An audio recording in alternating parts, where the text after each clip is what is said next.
मुझे ये बताइए कि आपने बहुत अच्छा परफॉर्मेंस किया है, मैट्रिक की परीक्षा में 430 नंबर लाना ये बड़ा मुश्किल काम है।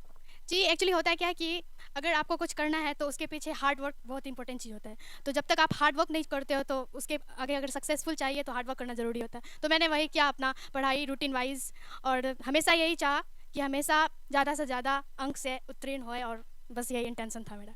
देख सकते हैं आप इस विद्यार्थी के अंदर में वाकई में बहुत बहुत ही ज़्यादा टैलेंटेड है, क्योंकि इंग्लिश मीडियम से पढ़ाई की है, उसके बाद जो है बिहार बोर्ड में एंट्री की है। इंग्लिश मीडियम के बाद बिहार बोर्ड में कैसे आपने एंट्री की? एक्चुअली हुआ क्या कि मैंने सीबीएसई बोर्ड से पढ़ा नर्सरी टू स्टैंडर्ड 8। तो स्टैंडर्ड 8 के बाद ऐसा हुआ कि मतलब यहाँ पे ऐसा कुछ था नहीं, तो इस वजह से एंट्री तो मैंने बीएसईबी में ही कर लिया सीबीएसई से।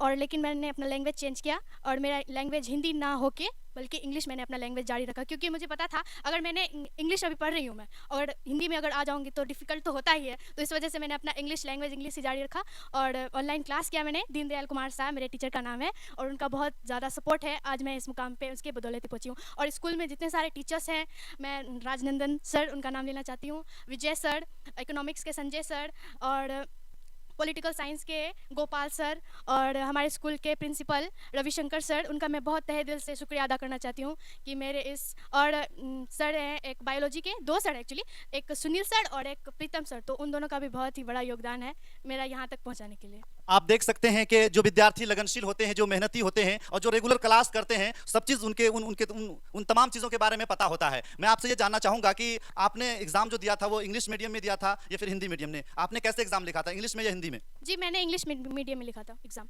आप देख सकते हैं कि इंग्लिश मीडियम में एग्जाम लिखना, आप सब जानते हैं कि बिहार में इंग्लिश कंपलसरी नहीं है, नहीं होने के बावजूद भी इंग्लिश में एग्जाम देना ये बहुत बड़ी बात है। आपने बहुत ही ज़्यादा मेहनत करी होगी मुझे लगता है। जी, ये तो है। मैं तमाम दर्शकों को आप बताएं कि कौन से सब्जेक्ट में आपने कितना नंबर लाया है? एक्चुअली सबसे पहले मैं बता दूं कि सबसे हाईएस्ट मार्क्स मेरा साइंस में और उर्दू में आया है। साइंस में 90 और उर्दू में 90 आया है। सोशल साइंस में 77 और मैथमेटिक्स में 88 और हिंदी में 85 आया। और बता दूं कि इंग्लिश में मेरा 83 आया है। आप देख सकते हैं कि बिहार में इंग्लिश कंपलसरी नहीं होने के बाद भी 83 नंबर्स, यानी कि 83 नंबर, ये बहुत ज्यादा नंबर होता है बिहार के लिए, क्योंकि बिहार में इंग्लिश कंपलसरी नहीं है। मुझे एक बात बताइए कि आप किस तरह से तैयारी करती थी, क्योंकि बहुत सारे बच्चे अब मैट्रिक का एग्जाम देने वाले जो विद्यार्थी हैं वो तैयारी कर रहे हैं, तो उनके लिए आप क्या टिप्स देंगे उन तमाम लोगों को? बस ये टिप्स देना चाहूँगी कि एक्चुअली होता है कि हम लोग रूटीन पे मतलब फॉलो करते तो हो नहीं पाता है कि अगर हमको ये 4 बजे करना है, 5 बजे ये करना है, स्टडी करना है, तो वैसा नहीं करना चाहिए। अगर आपको जिस समय जो सब्जेक्ट आपको पढ़ने का इच्छा है, मन है, तो उस समय वही सब्जेक्ट पढ़ना चाहिए और पूरा फ्री होकर पढ़ना चाहिए, ना कि कोई overloading tension, without any tension. हम लोग को एकदम जिस सब्जेक्ट में जिस समय अगर मन कर रहा है, अभी मैथमेटिक्स पढ़ने का है तो मैथमेटिक्स पढ़ लिया, आधा घंटा 1 घंटा काफ़ी है और बस हो गया। और ऐसा नहीं कि लगातार हम 2 घंटा 3 घंटा मैथमेटिक्स बना रहे तो बना रहे, ऐसे कुछ नहीं होता है। थोड़ा सा उसमें डिफिकल्टी आता है, लेकिन अगर आप मैथमेटिक्स पढ़ो, आधा घंटा पढ़ो, 1 घंटा पढ़ो, उसके बाद बीच में ब्रेक लो, 15 मिनट 30 मिनट काफ़ी है। उसके बाद दूसरा सब्जेक्ट हिंदी पढ़ लो, उसके बाद इंग्लिश पढ़ लो। ऐसा कुछ नहीं है कि रूटीन फॉलो 2 आवर्स 3 आवर्स, बहुत डिफिकल्ट हो जाता है। तो जिस समय जो सब्जेक्ट पढ़ने का इच्छा करे तो उस समय वही पढ़ना चाहिए। आप देख सकते हैं कि बहुत ही अच्छे अंदाज में इन्होंने बताया कि तैयारी कैसे की जाती है और तैयारी कैसे करनी है। मुझे ये बताइए कि आपने जो है इंग्लिश मीडियम से तैयारी की है, तो बिहार बोर्ड ने जो आपको रिजल्ट दिया है, यानी कि 430 जो नंबर जो है, इस नंबर से आप संतुष्ट हैं? नहीं, मतलब ऐसा लगता है कि मेरा 450 प्लस आना चाहिए, लेकिन अब 430 भी है तो ठीक ही है, लेकिन अब मतलब ज़्यादा संतुष्टि सेटिस्फेक्शन नहीं मिल रहा है 430 से। मुझे 440 50 प्लस चाहिए था। आप देख सकते हैं कि किस तरह से इन्होंने बताया कि उतना ज्यादा तो मैं संतुष्ट नहीं हूं, लेकिन बिहार बोर्ड ने जो रिजल्ट जारी किया है उससे जो है घरों में काफी खुशी की लहर है। हम अभी इनसे बात कर रहे हैं और तमाम लोगों से बात करेंगे कि इसके फैमिली मेंबर्स में जितने लोग हैं वो कितना खुश हैं। मुझे एक बात बताइए कि अभी जो है आपने एग्जाम की तैयारी कर ली, एग्जाम दे दिया, पास भी आप हो गई हैं, तो आगे चलकर क्या बनना चाहेंगे आप? मेरे बस एक ही इंटेंशन है कि मैं आगे चल के एक डॉक्टर बनूं, एमबीबीएस डॉक्टर। अच्छा, एमबीबीएस डॉक्टर बनना है, तो फ्री में इलाज करेंगे या पैसे भी लेंगे? एक्चुअली होता क्या है कि जितना सबसे पहले हमारा समाज होता है, तो सबसे पहले अगर आप कुछ करो तो सबसे पहले समाज के लिए। मैं तो चाहूँगी कि एक्चुअली अगर गवर्नमेंट हो जाए तो वो अलग सी बात है, लेकिन अगर मैं जहाँ तक अगर उस मुकाम पे पहुँच जाऊँ, डॉक्टर बन जाऊँ, तो मैं हमेशा अपनों के लिए हमेशा मैं फ्री हूँ।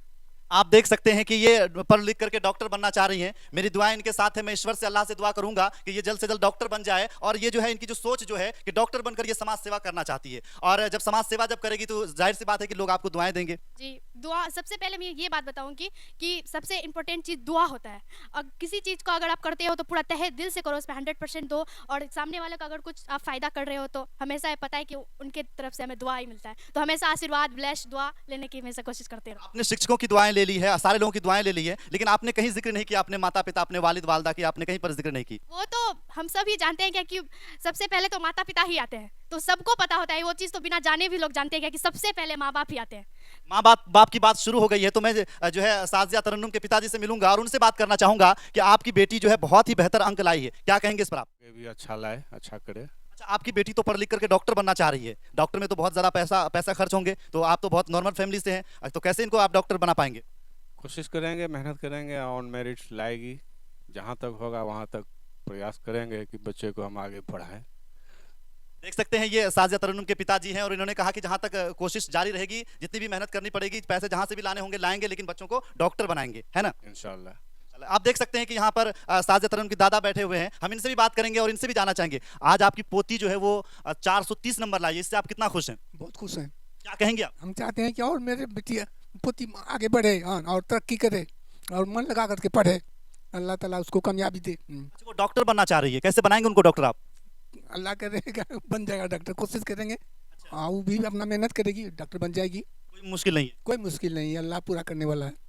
आप देख सकते हैं ये साजिया तरन्नुम के दादाजी हैं, ये कह रहे हैं कि डॉक्टर बनना कोई बड़ी बात नहीं है, अल्लाह चाहेगा तो बना ही देगा और बन ही जाएगा। हम उनके भाई से बात करेंगे, क्योंकि भाई बहन का जो रिश्ता जो होता है वो बड़ा गहरा रिश्ता होता है और हमेशा जो है सजेशन देने वाली बातें होती। हम 10th कर चुके हैं तो हमको पता है कैसे होता है, प्रिपेयर कैसे किया जाता है, तो उस ढंग से हम उसको देते थे, टिप्स देते थे, उसको एक्सपीरियंस अपना बताते थे, किस तरह से मेहनत करना चाहिए, किस तरह से अच्छा रैंक गेन किया जा सकता है, उस हिसाब से देते थे, तो आज उसका परिणाम सामने है। अच्छा, आप जब टिप्स देते थे या फिर आप उनको बताते थे किस तरह से तैयारी करनी है, तो वो गुस्सा भी होते थे आप पर?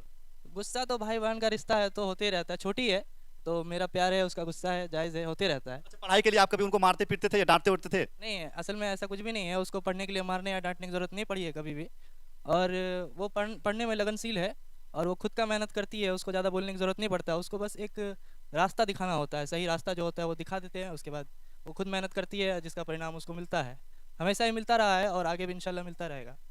देख सकते हैं आप, ये साजिया तरन्नुम के भाई हैं और इन्होंने कहा कि हम लोग जो है बहुत अच्छे तरीके से इनको ट्रीटमेंट किया है, एक इलाज किया है, क्योंकि भाई बहन का जो रिश्ता जो होता है वो बड़ा प्यारा रिश्ता होता है और घर में जब पढ़ाई का माहौल और सब लोगों का एक बेहतर माहौल हो तो रिजल्ट अच्छा बन ही जाता है। हमसे जुड़ने के लिए, हमसे बातचीत करने के लिए बहुत बहुत शुक्रिया, बहुत बहुत धन्यवाद।